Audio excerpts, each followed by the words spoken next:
Hi, I'm Andy with True Blue Quilts. I'm so glad you decided to join me for the Classic Blocks and Free Motion Quilting Sketch Challenge. Today we are filling a bow tie block with an echo design. Let's get started. For today's bow tie block, I am focused on the idea of echoing. And for echoes, the most important thing is going to be that spacing. So whether you do this as a spiral or stop your stitching and start a new line, you want to keep that space between your lines consistent. And I've said before, it's easier when you are working at your machine because the presser foot keeps that space. So for this bow tie block, I'm going to emphasize that diagonal nature. I'm going to start in the very center of the block, and I want to do a simple figure 8. So I am going to stitch a loop in each side, and then I am going to echo. So I'm just going through that center point, and I'm going to repeat that a few times. Now we're not going to want to build up quite as much thread there in the center, so we're going to break out of that deep connecting point, that crossover point, and just go around.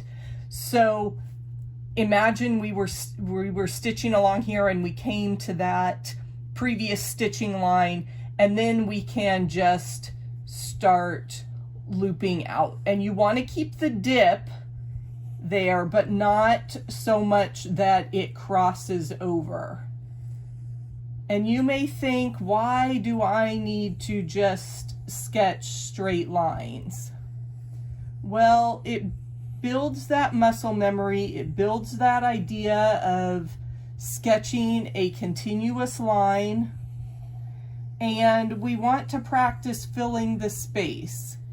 So you can see when we get out to the edge of our block, we want to continue stitching around. So I'm going to have to pretend that these are actual seam lines, that I am stitching straight in that line, and I'm going to continue my pattern. Straight line, and then continue that pattern.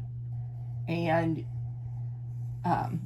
some quilters like to use a finer thread in the bobbin, and that helps especially when you're traveling because you don't get as much of a thread build up if you're using thinner thread. The other thing you can do is just stop and fill in the curves there in the corner, and then travel down to the next area so that you're not building that up with, you know, a dozen more lines.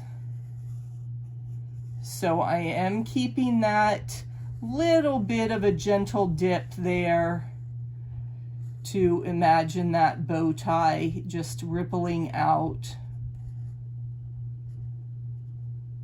And then when we get to the bottom, we're going to continue around here, and just a few curves will fill in that corner, and our final corner there.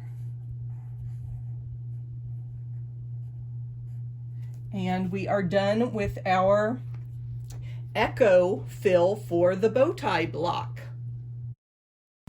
Did you know there is a companion workbook available for this sketch challenge? Visit truebluequilts.com to download over 30 pages of quilt block diagrams that are ready for you to practice our daily motifs. If you'd like to see more ideas for filler designs in triangles, watch the video below, and click the subscribe button so you don't miss any of the classic blocks and free motion designs.